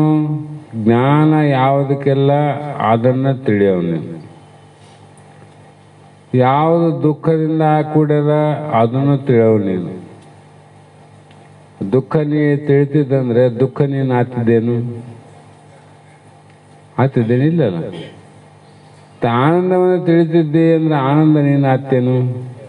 ವಿಚಾರ ಮಾಡಿದ್ರೆ, ಹಿಂಗೆಲ್ಲ ವಿಚಾರ ಮಾಡಿ ನೋಡಿದ್ದಾದರೆ ನೀನು ಪೂರ್ಣನಾಗದೆ ಹೋಗಿದ್ದರೆ ಅತ್ಯರ್ಥವಾಗಿ ಇಂಥ ಒಂದು ಶ್ರುತಿಗಳಿಗೂ ಸ್ಮೃತಿಗಳಿಗೂ ಇತಿಹಾಸಕ್ಕೂ ಕೂಡ ಮಾತು ಮನಗಳಿಂದ ಅತ್ತತ್ತ ಮೀರಿದ ಸಾತಿಶಯದ ನಿರುಪಾಧಿಕ ನಿರ್ಮಲ ಆ ಜ್ಯೋತಿ ಸ್ವರೂಪ ನಿನಗೆ ಶ್ರೇಷ್ಠವಾದ ಹೆಸರು ಬರಬಾರ್ದಾಗಿತ್ತು. ಬಂದದಿಲ್ಲ ನಿನಗೆ. ಯಾಕೆ ಬಂತು ಅಂದ್ರೆ ನೀ ಪೂರ್ಣನಾಗಿದ್ದಿ, ಅದಕ್ಕೆ ಬಂತು. ಹೀಗೆ ಆತ್ಮಂಗೆ 5 ಪದ ಸಿದ್ಧಿ ಅಂದ್ರು. ಪದವಿಗಳಿವು. ಎಂಥ ಪದವಿ? ಅಚ್ಚಳಿಯದ ಪದವಿ, ಸ್ವತಂತ್ರ ಪದವಿಗಳು. ಯಾರೋ ಕಟ್ಟಿದ ಪದವಿ ಅಲ್ಲ. ನಾನು ಒಂದ್ಸಲ ತಾತ್ನೂರು ಇಂದ ಖಿಮ್ಮಾಪುರಕ್ಕೆ ಹೋಗಿದ್ದೆ, ನೀವು ಬಂದಿದ್ರಿ. ಗುರುಗಳು ದೇಹ ಬಿಟ್ಟ ಮೇಲೆ 2ನೇ ವರ್ಷ ಗುರುಗಳು ದೇಹ ಬಿಟ್ಟರು ಪರವಾಗಿಲ್ಲ, ಅವ್ರ ಜಾಗಕ್ಕೆ ಅವ್ರು ಯಾರಂದ್ರೆ ಅವ್ರನ್ನ ಕರ್ಕೊಂಬರ್ರಿ ಅಂತೇಳಿ ಇಂಚಲ ಶಿವಾನಂದ ಭಾರತಿ ಮಹಾಸ್ವಾಮಿಗಳು ನಮ್ಮನ್ನು ಕರೆ ಕಳಿಸಿದ್ರು. ಆವಾಗ ಹೋದ್ವಿ ನಾವು. ಹೋದ ಮೇಲೆ ಅಲ್ಲಿ 3 ದಿನ ಕಾರ್ಯಕ್ರಮ ಗಣೇಶ ಚೌತಿ. ಪ್ರಥಮದಲ್ಲಿ ಹೋದ ತಕ್ಷಣ ನನಗೆ ಕೊಟ್ಟರು ಫಸ್ಟಿಗೆ ಅವರು. ನಾನು ಶಿವಾನಂದ ಭಾರತಿ ಅಪ್ಪ ಅವ್ರನ್ನ ಸ್ತೋತ್ರ ಮಾಡುವಂಥ ಸಂದರ್ಭದಲ್ಲಿ ಪಂಚಮಠಾಧೀಶ ಅಂತ ಕರಿತಿದ್ರು ಅವಾಗ ಅವರಿಗೆ. ನನಗೆ ಅದನ್ನ ನೆನಪು ಬಂತು. ಪಂಚಮಠಾಧೀಶರ ಅಧ್ಯಕ್ಷರಾದಂಥ ಭಾರತೀ ಅಪ್ಪ ಮಹಾಸ್ವಾಮಿಗಳಿಗೆ ದೀರ್ಘದಂಡ ಪ್ರಣಾಮ ಅಂತ ಹೇಳಿ, ಇವ್ರು ಎಂಥ ಮಠ ಕಟ್ಟಿದವ್ರಂದ್ರೆ ಸ್ವತಂತ್ರ ಮಠ ಅಂತ. ಸ್ವಂತ ಮಠ, ಯಾರು ಕಟ್ಟಿಸಿ ಕೊಟ್ಟದ್ದಲ್ಲ, ಇದು ಯಾರ ದಾನ ಧರ್ಮದಿಂದ ಆದದ್ದಲ್ಲ, ಇದು ಜ್ಞಾನದಿಂದ ಕಟ್ಟಿಕೊಂಡಂಥ ಮಠಗಳು. ಅದಕ್ಕೆ ಇವರ ಅಂತರಂಗದ ಮಠಗಳು ಸತ್ತು ಚಿತ್ತು ನಿತ್ಯ ಆನಂದ ಪೂರ್ಣ ಮಠಾಧೀಶ ಒಡೆಯರ ಅಂತ ಸ್ವಾಮಿಗಳಿಗೆ ಅಂತ ನಾನು ಅಲ್ಲಿ ಸಂಬೋಧನೆ ಮಾಡಿದ ನೆನಪಾದ ಸುಮಾರು ಎಷ್ಟು ವರ್ಷಗಳಿಂದ. ಸತ್ಯ ಅದಿಲ್ಲದು. ನಾವು ಯಾರೋ ಕಟ್ಟಿದ ಮನೆಯನ್ನ, ಅದೇ ಹೇಳ್ತಲ್ಲ, ಯಾರೋ ಕಟ್ಟಿದ ಕೆರೆಯ ನೀರನ್ನ, ಯಾರೋ ನೆಟ್ಟ ಗಿಡದ ಹೂವನ್ನ ಮತ್ತು ನಾಡೆಲ್ಲ ನೋಡಲೆಂದು ಮಾಡುವನ ಪುಣ್ಯ ಕರಿಯ ಕಟ್ಟಿದವನಿಗೂ ಆ ಫಲ ಕೊಟ್ಟಂತ ಮರಕ್ಕೂ ನೋಡಿದ ಜನಕ್ಕೂ ಅಂತ ಪ್ರಶ್ನೆ ಮಾಡ್ತಾರೆ. ಯಾರಿಗೆ ಹೇಳಬೇಕು ಪುಣ್ಯ ಮಾಡಿದ್ ನೀ ಮಾಡಿದ್? ಸೂಕ್ಷ್ಮ ವಿಚಾರ ಮಾಡೋರು ಮಹಾತ್ಮ. ಅದು ನಿಜವಾದ ಮಠ. ಯಾಕಂದ್ರೆ ಆ ಮಠಗಳು ಉತ್ಪತ್ತಿ ಆಗಿಲ್ಲ, ಆ ಮಠಗಳಿಗೆ ವಿಕಾರಿಲ್ಲ, ಆ ಮಠಗಳಿಗೆ ಪಾಪ ಪುಣ್ಯದ ಲೇಪಿಲ್ಲ, ಆ ಮಠ ಅನಿತ್ಯವಾದದಲ್ಲ, ಆ ಮಠ ದುಃಖದಿಂದ ಕೂಡಿದ್ದಲ್ಲ, ಆ ಮಠ ಏನದ ಪರಿಪೂರ್ಣ ಆನಂದದಿಂದ ಕೂಡಿದ್ದದು. ಅದನ್ನು ಬಿಟ್ಟು ಈಗ ನೋಡಿ ದೊಡ್ಡ ದೊಡ್ಡ ಜಗದ್ಗುರುಗಳಿಂದ ಹಿಡ್ಕೊಂಡು ಎಂತೆಂಥ ಋಷಿಗಳ ಮಠಗಳು, ಕೇದಾರ ಋಷಿಕೇಶಲ್ಲಿ ಬಹಳ ಅವೆ. ಅಲ್ಲಿ ಮಠದ ಅಧಿಕಾರಿಗಳನ್ನ ಕೇಳಬೇಕು, ಮಠದ ವ್ಯವಸ್ಥೆ ಬಗ್ಗೆ ಹೇಳ್ತಾರೆ. ಸಾಕಾಯದಪ್ಪ ಮಠ ಅಂತ ಅಂದ್ರೆ ಇವೆಲ್ಲ ಕಟ್ಟಿನ ಮಠದಲ್ಲಿ ಆನಂದ ಇಲ್ಲಂತ ಅರ್ಥ ಆಯ್ತಲ್ಲ. ಈ ಮಠಗಳಲ್ಲಿ ಮುಕ್ತನ ಆನಂದ ಆಗೋದಿದ್ರೆ ಹೊಲ ಮನೆ ಮಾರಿ ಮಠ ಕಟ್ಟಿಕೊಂಡು ಮುಕ್ತರಾತಿದ್ರು. ಸ್ವಂತ ಹೊಲ ಮನೆ ಮಂದಿರಾಗ ಕೇಳ್ಬೇಕ್ರಿ ಮುಕ್ತ ಆತೀವಂದ್ರೆ ಇದು ಆಗೋದು ಇಲ್ಲ. ಆತಾದ್ರೆ ಅಂಬೋರಿಗೆ ಯಾವ ಅಪ್ಪಣೆ ಇಲ್ಲ, ಅವ್ರಿಗೆ ಬಿಟ್ಟಿದ್ದಾರೆ. ಆ ರೀತಿ ಅಂಥ ಒಂದು ಸ್ಥಿತಿಯಲ್ಲಿ ನಿಂತಂಥವರಿಗೆ ಇದರ ಆದರ ಲೋಕದ ರಂಜನೆ ಅನ್ನುವಂಥದ್ದು ಅವ್ರಿಗೆ ಬೇಕಿಲ್ಲ. ಯಾಕೆ ಬೇಕಾಗಿದೆ ಇದರಲ್ಲಿ? ಹಾಗಾಗಿ ನಿನಗೆ ಸತ್ಯವು ಯಥಾರ್ಥವಾದುದು ಅಂದರೆ ನೀನು ಸ್ವಭಾವ ಸಿದ್ಧವುಳ್ಳವನು, ಆನಂದ ದ್ವೈ ಖಲ್ವಿಮಾನಿ ಭೂತಾನಿ ಜೀವಂತಿ ಅಂತ ಆತ್ಮನ ಆನಂದದಿಂದಲೇ ಸರ್ವ ಜೀವಿಗಳು ಜೀವಿಸುತ್ತಿವೆ ಎಂಬುದಾಗಿ ಶ್ರುತಿ ಉಂಟು. ನಮ್ಮ ಜೀವನ ಎದರ ಮೇಲೆ ನಡೆದ ಅಂದರೆ ಅನ್ನ ನೀರಿನ ಮೇಲೆ ಅಂತ ಅನ್ಕೊಂತೀವಿ. ಸಾಧಾರಣ ಅನ್ನ ನೀರಿಂದ ಶರೀರ ಬದುಕಾದ, ಶರೀರ ಬದುಕು ನಡೆದ ಎಲ್ಲರದು. ಆದರೆ ಆನಂದದ ಬದುಕು ಎಲ್ಲಿ ಅಂದರೆ ಆತ್ಮ ಆನಂದದಿಂದಲೇ ಆನಂದದ ಬದುಕು. ಬರೇ ಭವ್ಯವಾಗಿ ಬಂಗಲೆ ಇತ್ತು ಅಂದರೆ ಆನಂದ ಅಂತ ಅರ್ಥ ಅಲ್ಲ, ಅಧಿಕಾರ ಇದ್ರೆ ಆನಂದ ಅಂತ ಅರ್ಥ ಅಲ್ಲ. ಅಲ್ಲಿ ಆನಂದ ತಂದು ಮತ್ತೆ ಶರೀರ ಏನದ ಇದನ್ನ ಆನಂದದಕ್ಕ ಶರೀರ ಅಂತಕ್ಕಂಥದ್ದು ಆನಂದದ ಭಾವದಲ್ಲಿ ಇದು ಬದುಕ್ತದ. ಆನಂದ ಇಲ್ಲದವನು ಶರೀರ ಬಂಗಾರ ಊಟ ಮಾಡ್ತಾರ, ಅವನು ಹತ್ತಿರ ಅಂತ ಕುಂತಾನಿಲ್ಲ. ಊಟ ಬಂಗಾರದವರು ಯಾವಾಗ ನೋಡಿದ್ರು ಬರೀ ಅಳೋದು. ಯಾಕ? ಆನಂದದಲ್ಲಿ ಬದುಕೋರಲ್ಲ, ಅನ್ನದಾಗ ಬದುಕಿರ್ತಾರೆ ಅವರು. ಬರೀ ಅನ್ನದಿಂದ ಬದುಕೋದು. ಆನಂದದ ಬದುಕು ಬೇಕಿಲ್ಲ. ಆನಂದ ಇಲ್ಲ ಅಂದರೆ, ಅನ್ನ ಇಲ್ಲಂದರೆ ಅವನೇನಾಗ್ತದಂದ್ರೆ ದುಃಖಕ್ಕೊಳಗಾತ. ಈಗ ಅನ್ನ ಇಲ್ಲಂದ್ರೆ ಆಯ್ತಂತಾನ, ಮತ್ತೇನದಪ್ಪ. ಆನಂದದ ಬದುಕನ್ನು ಸಾಧಿಸುವಂತ ಈಗ ನಾಗಸಾಧುಗಳು ನೋಡ್ತಾರಲ್ಲ ಕುಂಭಮೇಳದಲ್ಲಿ, ಒಬ್ಬೊಬ್ಬರ ಮಾತುಗಳನ್ನು ಕೇಳಿ ನೋಡ್ರಿ, ಟಿವಿಯಲ್ಲಿ ಗೊತ್ತಾಗುತ್ತೆ ಅವ್ರ ಜೀವನ, ಅವ್ರ ಬದುಕು ಹೇಗೆ ಸಾಗಿಸ್ತಾರಂದ್ರೆ ಜೈ ರಾಮ್ ಶ್ರೀರಾಮ್ ಅಂದ್ಬಿಡ್ತಾರೆ. ಎಲ್ಲವೂ ನಾವು ಭಗವಂತನಿಗೆ ಇಟ್ಟಿವಿ ಅಂದ್ರೆ ಭಗವಂತ ಏನು ಕೊಡ್ತಾನ ಅದ್ರ ಮೇಲೆ ಬದುಕ್ತೀವಿ ಅಂತಾರೆ ಅವರು. ಭಗವಂತಗೆಲ್ಲ ಅರ್ಪಣೆ ಮಾಡಿವಲ್ಲ, ಮತ್ತೆ ಭಗವಂತ ಏನು ಕೊಡಬೇಕಾದ್ರೆ ನಮ್ಗೆ ಕೊಡ್ತಾನೆ, ಅದರ ಮೇಲೆ ನಾವು ಬದುಕ್ತೀವಿ. ಅನ್ಯ ಯಾವ ಅವಲಂಬನೆ ಬದುಕು ಅನ್ನುವಂಥದ್ದು ನಮಗೆ ಬೇಕಾಗಿಲ್ಲ. ಅದನ್ನ ತ್ಯಾಗ ಮಾಡಿ ಇಲ್ಲಿಗೆ ಬಂದಿವಂತಾರ. ಅದು ತ್ಯಾಗ ಆಗ್ಬೇಕು. ಬರೀ ನಾವು ಹಡದವರು ತ್ಯಾಗ, ಪಡೆದವರು ತ್ಯಾಗ, ಇವ್ರು ಏನು ಸಂಬಂಧ ತ್ಯಾಗ ಮಾಡಿ ಮೂರು ತಲೆ ಹೋದ್ರು ಮಾತಾಡೋದು ಬೇರೆ ಬೇರೆ ಅವನ್ನ ಜಗತ್ತಾಗ. ಮೂರು ತಲೆ ಅವ್ರ ನಮ್ಮ ತಾತನ ಕಾಲದಿಂದ ಅವ್ರಿಗೆ ನಮಗೆ ಆಗೋದಿಲ್ಲಪ್ಪ. ಮತ್ತು ಇವು ತ್ಯಾಗ ಮಾಡಲ್ಲಿ ಅವರು. ಮತ್ತು ಈ ತ್ಯಾಗ ಮಾಡಿದ್ರೆ ಮೋಕ್ಷ ಆತ, ಇದೇ ವೈರಾಗ್ಯ ಅನ್ಬೇಕಾಯ್ತಲ್ಲ. ಅದು ಇರೋದು ಬೇರೆ, ನಾವು ತಿಳಿಯೋದು ಬೇರೆ. ಎಲ್ಲೋ ಭಾಳ ಚಂದ ಮಾಡ್ಯಾರ ಮಹಾತ್ಮರು. ಹಾಗಾಗಿ ಇವೆಲ್ಲವೂ ಆತ್ಮನ ಸ್ವರೂಪ, ಅಧಿಷ್ಠಾನವಾದ ಬ್ರಹ್ಮನಿದ್ದೆ, ಬ್ರಹ್ಮನ ಲಕ್ಷಣಗಳು 5. ಮತ್ತೆ ಬೇರೆ ಬೇರೆ ಕಡೆ ಹೋಗಿ ಹುಡುಕಕೋಬಿಡಂತಾರ ಅವರು. ಸಚ್ಚಿದಾನಂದಗಳು ಆತ್ಮನ ಸ್ವರೂಪಗಳ ಹೊರತು ಸಾಪೇಕ್ಷವಾಗಿ ಆಗಂತುಕ ಗುಣಗಳಲ್ಲ. ಇಲ್ಲಿ ಏನು ಅಂತ ಹೇಳಿದ್ರೆ, ತಿಳಿ, ಶ್ವೇತ, ಶಾಂತಿ, ಧವಳ, ನಿರ್ಮಳ, ಆನಂದ ಕೊಡವೆವು ಬೆಳದಿಂಗಳ ಇರುವೆಂಬ ಓಲ್. ಸಚ್ಚಿದಾನಂದಗಳ ಆತ್ಮರೂಪವು ನೀರೇ, ಬೆಳಕೆ ಏನು ಅನಲು ಅಹುದೇ ತದ್ಗುಣವೆಂದು. ಇಲ್ಲಿ ಒಂದು ದೃಷ್ಟಾಂತ ಕೊಡ್ತಾರೆ ಬೆಳದಿಂಗಳು.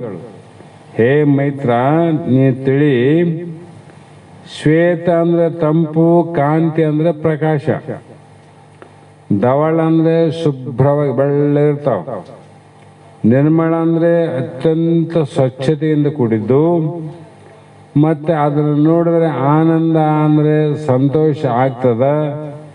ಇವು 5 ಏನು ಸಮೂಹ ಲಕ್ಷಣಗಳಾವಲ್ಲ, ಇವು ಯಾರಲ್ಲಿ ಅವ? ಬೆಳದಿಂಗಳ ಇರುವಿನ ಓಲ್. ಬೆಳದಿಂಗಳಲ್ಲಿ 5 ಆವಿಲ್ರಿ. ಏನದ? ತಂಪದ ಬೆಳದಿಂಗಳು.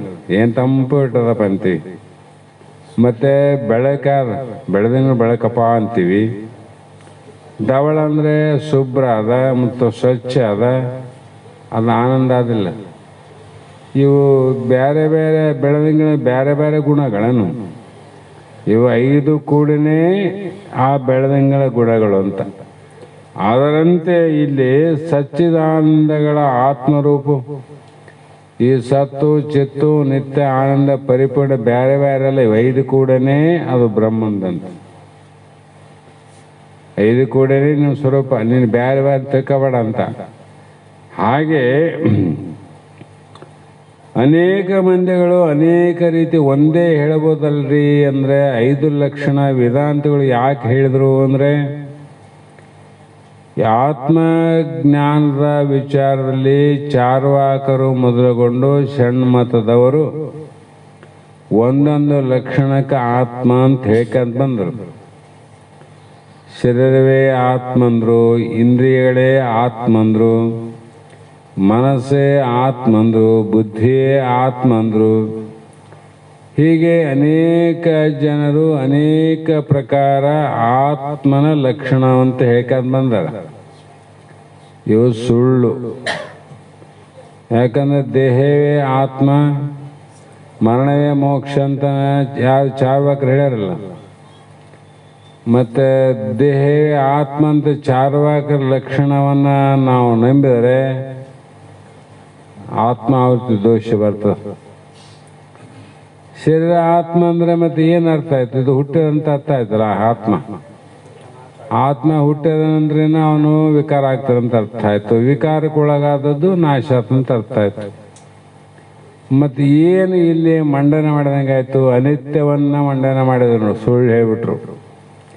ಈ ಕಡೆ ಮುಮುಕ್ಷಗಳ ಲಕ್ಷಣ, ಆ ಕಡೆ ಹೋಗಿ ಸಂಶಯದ ಬೀಳಬಾರದು. ಆತ್ಮಜ್ಞಾನದ ಪೂರ್ಣ ಮಾರ್ಗವನ್ನು ತಲುಪಿ ಆತ್ಮಾನಂದದಲ್ಲಿ ಮಿಂದು ತೇಲಲಿ. ಭೌತಿಕವನ್ನು ಕಳೆದುಕೊಂಡು ಜನನ ಮರಣದ ನಿವೃತ್ತಿ ಆಗಲಂತ ಭಾವ ಇಟ್ಟುಕೊಂಡು ಅವರ ಏನು ಮಂಡನೆ ಅದನ್ನು ಖಂಡನೆ ಮಾಡೋದಕ್ಕೋಸ್ಕರವಾಗಿ 5 ಲಕ್ಷಣವನ್ನು ಹೇಳ್ಕೊಂಡು ಬಂದರು. 3 ಕಾಲದಲ್ಲಿ ಇರುವುದು ಸತ್ಯ ಅಂದ್ರಲ್ಲ. ಇದು ದೊಡ್ಡ ಸಂಶಯ ಏನದ? ಪ್ರಾಣ 3 ಕಾಲದಾಗಲ್ಲ. ಸ್ಥೂಲ ಸೂಕ್ಷ್ಮ ಕಾರಣ ದೇಹಗಳು. ಸ್ಥೂಲ ಶರೀರದಲ್ಲಿ ಸೂಕ್ಷ್ಮ ಇಲ್ಲ, ಸೂಕ್ಷ್ಮದಲ್ಲಿ ಸ್ಥೂಲ ಇಲ್ಲ, ಸ್ಥೂಲ ಸೂಕ್ಷ್ಮದಲ್ಲಿ ಕಾರಣ ಇಲ್ಲ. ಆದರೆ ಈ 3 ದೇಹದಲ್ಲಿ 3 ಕಾಲದಲ್ಲಿ ಪ್ರಾಣ ಅದಿಲ್ಲ. ಜಾಗ್ರಾವಸ್ಥೆಗೂ ಪ್ರಾಣ ಅದ, ಸ್ವಪ್ನದಲ್ಲಿ ಪ್ರಾಣ ಅದ, ನಿದ್ದೆಯಲ್ಲಿ ಪ್ರಾಣ ಅದ. ಅಭಾವ ಇಲ್ಲ ಅದಕ್ಕೆ. ಅಂದರೆ ಪ್ರಾಣವೇ ಆತ್ಮ ಅಂತ ಲಕ್ಷಣ ಹೋಗುವುದಂತ ತಿಳ್ಕೊಂಡು ಏನಾದ್ರು ಚಿದ್ರೂಪ ಅಂದ್ರೆ ನೋಡ್ರಿ. ಚಿದ್ರೂಪ ಅಂದರೆ ಪ್ರಾಣ, ನಾನು ಪ್ರಾಣ ಅಂತ ಯಾರನ್ನು ಹೇಳಿದನು? ಯಾಕೆ ಹೇಳಲ್ಲ? ಯಾವ ಕಂಬಾಲನ ತಿದಿಯಲ್ಲಿ ಊದಿದಾಗ ಓತದ ಬರ್ತದ, ಹೌದಿಲ್ಲ? ಅದರಿಂದ ಪ್ರಾಣ ಜಡ ಅದ, ಜಡವಾದದ್ದು ಚೈತನ್ಯ ರೂಪ ಆಗೋದಿಲ್ಲ ಅಂತ ತಿಳ್ಕೊಂಡು ಅದು ಅಸತ್ತು ಅಂದರು, ಅದಕ್ಕೆ ಜಡ ಅಂದರು. ಈ ರೀತಿ ಒಂದೊಂದು ಮತವಾದಿಗಳ ವಿಚಾರವನ್ನ ಮಂಡನೆ ಮಾಡಿದ್ದು, ಖಂಡನೆ ಮಾಡಿದ ವೇದಾಂತ. ಕೊನೆಗೆ ಶ್ರುತಿಯ ಪ್ರಮಾಣವನ್ನು ಕೊಟ್ಟು ಹೇಳಿದರು. ಏನು ಅಂದರೆ ಪ್ರಜ್ಞಾನಂ ಬ್ರಹ್ಮವೇ ಎಂಬುದಾಗಿ. ಇವಕ್ಕೆ ಜ್ಞಾನ ಇಲ್ಲ, ಆದರೆ ನಿನಗೆ ಜ್ಞಾನ ಅದ. ಅದಕ್ಕಾಗಿ ಆ ಸಚ್ಚಿದಾನಂದಗಳು ಆತ್ಮನ ಸ್ವರೂಪವಲ್ಲದೆ ಆತ್ಮನ ಗುಣಗಳಲ್ಲ. ಮತ್ತೆ ಸ್ವರೂಪನೇ, ಬೆಳದಿಂಗಳ ಗುಣ ಅಲ್ಲ, ಬೆಳದಿಂಗಳ ಸ್ವರೂಪನೇ. ನನಗೆ ಆತ್ಮನ ಸ್ವರೂಪಗಳೇ, ಆತ್ಮನ ಗುಣಗಳಂದ್ರೆ ಗುಣಗಳು ಒಂದಾಯ್ತು, ಆತ್ಮ ಒಂದಾಯ್ತು. ಮತ್ತೆ ದ್ವೈತಾಪದ ದೋಷ ಬರ್ತದ. ಆ ಒಂದು ಉದ್ದೇಶಕ್ಕಾಗಿ ಮಹಾತ್ಮರು ಒಂದು ಕಾಲದಲ್ಲಿ ಇದ್ದು ಮತ್ತೊಂದು ಕಾಲದಲ್ಲಿ ಇರಬಾರದಾಗಿತ್ತು. 3 ಕಾಲದಾಗದಲ್ಲಿ. ಹಾಗೆಯೇ ಬ್ರಹ್ಮಸ್ವರೂಪ ಲಕ್ಷಣ ನಿರೂಪಣೆ ಅಂದರೆ ಬ್ರಹ್ಮನ ಸ್ವರೂಪದ ಲಕ್ಷಣಗಳನ್ನು ನಾವು ಇಲ್ಲಿವರೆಗೆ ಹೇಳಿದೀವಿ ಅಂದರು. ಇಲ್ಲಿಗೆ ಸೂತ್ರ 7ಕ್ಕೆ ಪದ 59ಕ್ಕೆ ಮಂಗಲಾಯಿತು. ಮತ್ತೆ 8ನೇ ಸೂತ್ರದ ಆರಂಭದಲ್ಲಿ ವರ ಜಾಗ್ರದಾದಿ 4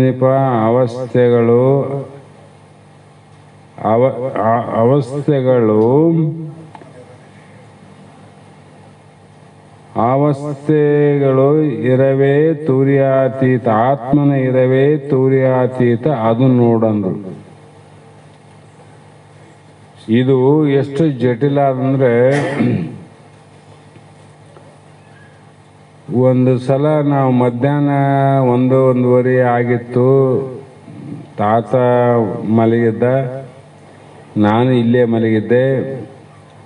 ಅಷ್ಟರೊಳಗೆ ಮಸ್ತ್ಯಾಪುರದಿಂದ ಪ್ರಬಣ್ಣ ಅಂತ ಗೊತ್ತಲ್ಲ, ಆತ ಯದ್ಲಾಪುರಾಗ ಯಾರೋ ಬೀಗರದು ಮದುವೆ ಇತ್ತಂತ ಮುಗಿಸ್ಕೊಂಡು ಇಲ್ಲಿ ಬಂದಂತ. ಎಲ್ಲೆಲ್ಲಿ ಶಾಸ್ತ್ರ ಹೇಳ್ತಾರೆ, ಏನು ಮಾಡ್ತಾರೆ, ಅಲ್ಲೆಲ್ಲಿ ಹೋಗಿ ತರ್ಕ ಮಾಡದೆ ಅದನ್ನ ಸ್ವಭಾವ. ನನಗೆ ಆಮೇಲೆ ಗೊತ್ತಾಯ್ತು, ನನಗೇನು ಗೊತ್ತಿಲ್ಲ, ಅವ್ರು ನೋಡೇ ಇಲ್ಲ. ಬಂದು ಕುಂತರು, ನೀರು ಪಾರು ಕೊಟ್ವಿ, ಚಹಾ ಮಾಡಿ ಕೇಳಿದ್ವಿ. ಶಾಸ್ತ್ರ ಎಷ್ಟು ದಿವಸ ಆಯ್ತು ರೀ ನಡೆದಂದ್ರು? ಇಷ್ಟು ವರ್ಷ ಆಯ್ತು ಬಂದ್ವಿ.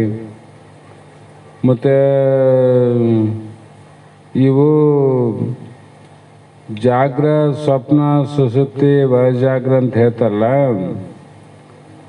ಇವು ಆತ್ಮ ಸ್ವರೂಪ ಅಂತ ಕೆಲವು ಮಂದಿ ಅಂತಾರೆ, ಕೆಲವು ಮಂದಿ ಅಲ್ಲ ಅಂತಾರ.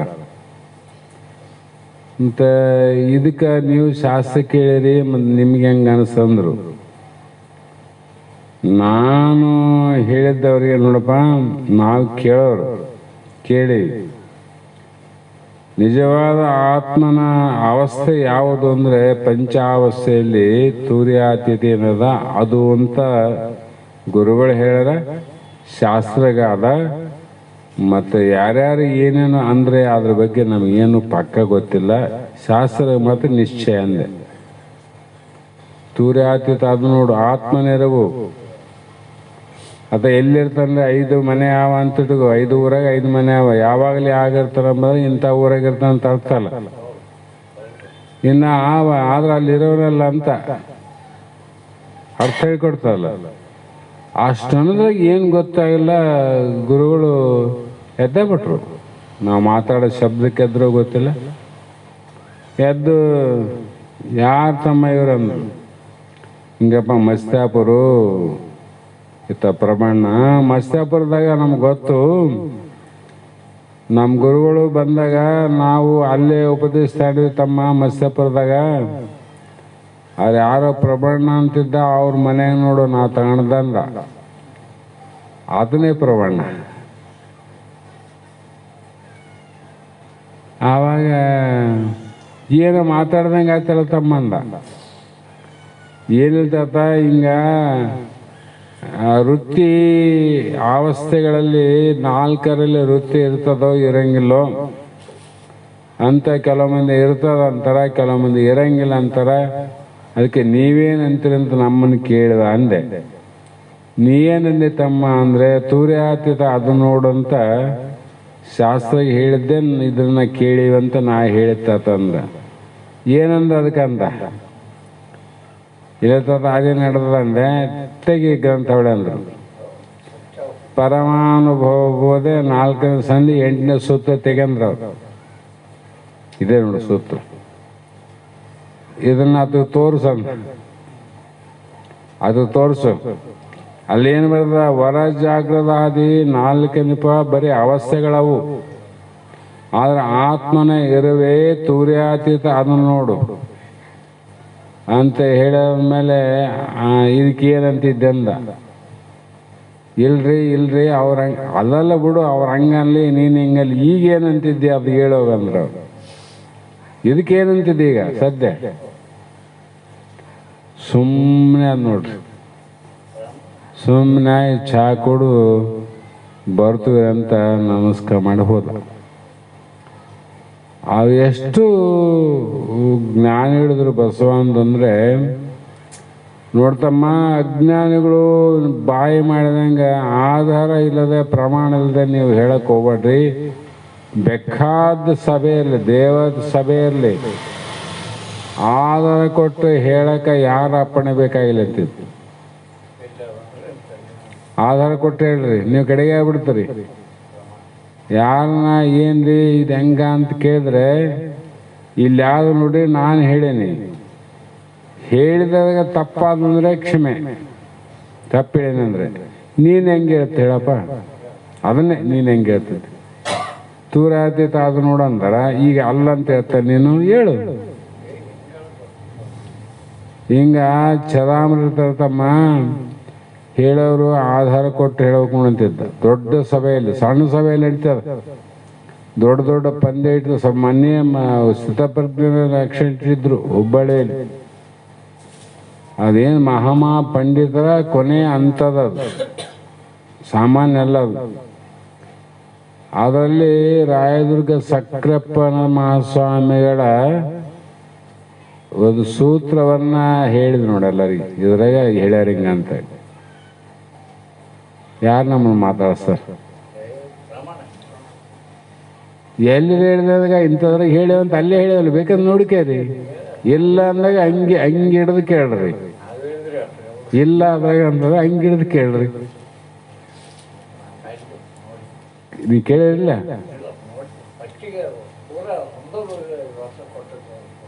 ಹಂಗ ಇದ್ದದ್ದಲ್ಲಿ ಇಲ್ಲದ್ದಲ್ಲ. ಯಾಕಂದ್ರೆ ಅದು ಸುಮ್ಮನೆ ಹೇಳದಲ್ಲ. ನೀವು ಊಟ ಮಾಡಿದ್ ನಾ ಹೇಳಕ್ ಬರ್ತದ? ನಾನು ಊಟ ಮಾಡಿದೆ ನೀ ಹೇಳ್ತೀರೇನು?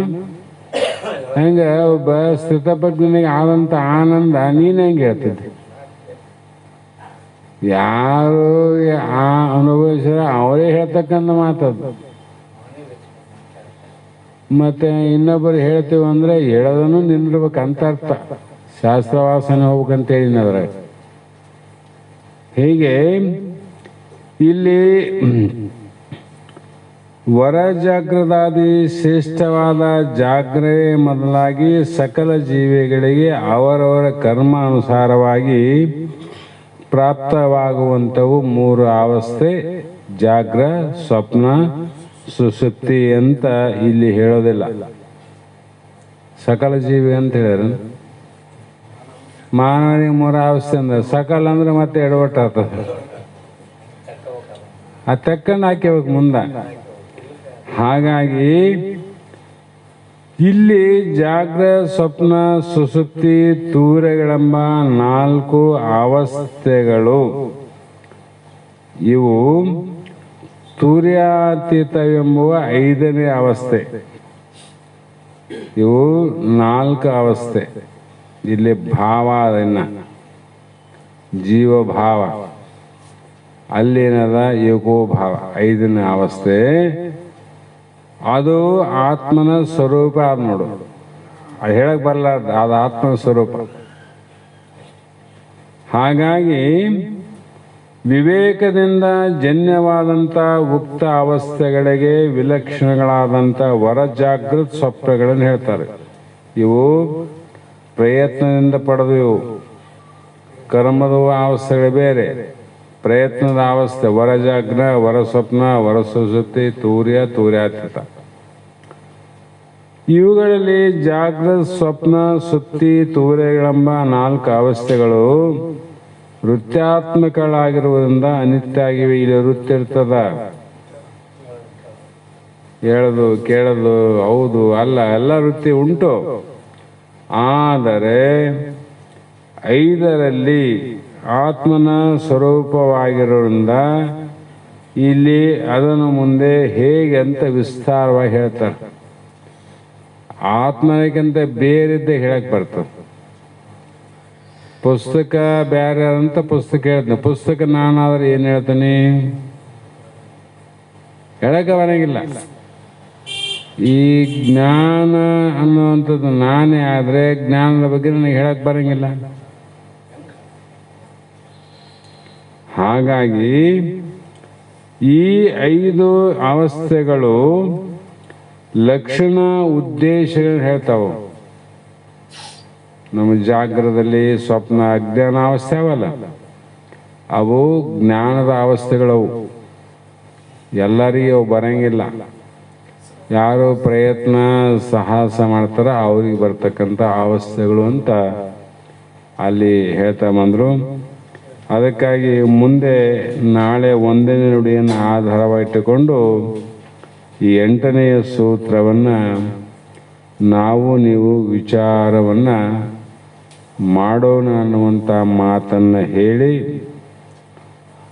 ಇಲ್ಲಿಯ ಪರ್ಯಂತರ ಯಾವ ವಿಚಾರವನ್ನು ನಾವು ಮಾಡಿದ್ದೀವಿ ಆ ಎಲ್ಲ ವಾಕ್ಪುಷ್ಪಗಳನ್ನ ಗುರು ಪಾದಕ್ಕೆ ಸಮರ್ಪಿಸಿ ಈಗ ನಮ್ಮ ವೇದಾಂತ ಬೆಳಗದ ಬಸವಾನಂದರ ಸಚ್ಚಿಷರು ಆದಂಥ ಶ್ರೀಮತಿ ಮಧು ಸರ್ಕಾರ ಅವರು ಮಂಗಳವನ್ನು ಹೇಳ್ತಾರೆ. ಮಂಗಳವನ್ನು ಕೇಳೋಣ. ಹಲೋ, ಹಾ ಹೇಳ್ತಾಯಿ, ಸೌಂಡ್ ಬಿಟ್ಟಿದಿಲ್ಲಪ್ಪ. ಗದ್ಗುರಳಿನ ಮೇಲೆ ಶಿವ ಸಾಂಬನ ಮೇಲೆ ಹೂವ ಸೂರಾಡಿರಿ. ಸದ್ಗುರವಿನ ಮೇಲೆ ಶಿವ ಸಾಂಬನ ಮೇಲೆ ಹೂವ ಸೂರಾಡಿರೆ. ಹೂವ ಸೂರಾಡಿರೆ ಹುಟ್ಟಿದ ಕ್ಷಣ ಬಂದು ಹೂವ ಸೂರಾಡಿರೆ ಹುಟ್ಟಿದ ಕ್ಷಣ ಬಂದು ದೇವರಂದನಸಿದ ಜೀವನ್ ಮುಕ್ತನ ಮೇಲೆ ಹೂವ ಸೂರಾಡಿರೆ ಸದ್ಗುರುವಿನ ಮೇಲೆ ಶಿವ ಸಾಂಬನ ಮೇಲೆ ಹೂವ ಸೂರಾಡಿರೆ ಒಳಹೊರ ಎನ್ನದೆ ಹೊಳೆವ ಚಿಜ್ಯೋತಿಗೆ ಒಳಹೊರ ಎನ್ನದೆ ಹೊಳೆವ ಚಿಜ್ಯೋತಿಗೆ ಬೆಳಗೋ ಪ್ರಕಾಶನ ತಿಳಿದ ಮಹಿಮನ ಮೇಲೆ ಹೂವ ಸೂರಾಡಿರೆ ಸದ್ಗುರು ಶಿವ ಸಾಂಬನ ಮೇಲೆ ಶಟಸ್ಥಲ ಬ್ರಹ್ಮಗೆ ಷಡ್ವರ್ಣಾತೀತಗೆ ಶಟಸ್ಥಲ ಬ್ರಹ್ಮಗೆ ಷಡ್ವರ್ಣಾತೀತಗೆ ನುಡಿಯೋ ಪಂಚಾಕ್ಷರಿ ದೃಢ ಭಕ್ತ ಗುರವಿನ ಮೇಲೆ ಹೂವ ಸೂರಾಡಿರೆ ಸದ್ಗುರು ಶಿವ ಸಾಂಬನ ಮೇಲೆ ಹೂವ ಸೂರಾಡಿರೆ ಉನ್ಮನೆ ಪ್ರಭೆಯೋಳು ತನ್ಮಯನಾದವಗೆ ಉನ್ಮನೆ ಪ್ರಭೆಯೊಳು ತನ್ಮಯನಾದವಗೆ ಚೆನ್ನಾಗಿ ಬೆಳಗಿರೆ ಚಿನ್ಮಯ ಶಿವಾನಂದನ ಮೇಲೆ ಹೂವ ಸೂರಾಡಿರೆ ಹೂವ ಸದ್ಗುರು ಶಿವ ಸಾಂಬನ ಮೇಲೆ ಸೂರಾಡಿರೆ ಹರ ಓಂ ಚೈತನ್ಯಂ ಶಾಶ್ವತಂ ಶಾಂತಂ ವ್ಯೋಮಾತೀತಂ ನಿರಂಜನಂ ನಾವಿಂದು ಕಲಾತೀತಂ ತಸ್ಮೈ ಶ್ರೀ ಗುರುವೇ ನಮಃ ಶ್ರೀಮನ್ ಜಗದ್ಗುರು ಸಿದ್ಧಾರೂಢ ಸ್ವಾಮಿ ಮಹಾರಾಜ್ ಕಿ ಜೈ ಸದ್ಗುರು ಶಿವಪುತ್ರ ಸ್ವಾಮಿ ಮಹಾರಾಜ್ ಕಿ ಜೈ ಶ್ರೀ ಸದ್ಗುರು ಬಸವಾನಂದ ಸ್ವಾಮಿ ಮಹಾರಾಜ್ ಕಿ ಜೈ ಶ್ರೀ ಸದ್ಗುರು ಅಭಿನವ ನಿಜಗುರು ಮಹಾರಾಜ್ ಕಿ ಜೈ ಸಕಲ ಸಾಧು ಸಂತ ಮಹಾರಾಜ್ ಜಯ ಮಂಗಲಂ ಜಯ ನಮಃ ಪಾರ್ವತಿ ಶಿವರ ಮಹಾದೇವ. ಸ್ವಲ್ಪ ತಂಪಾದಲ್ಲಪ್ಪ ಹಂಗಾಗಿ ಅದು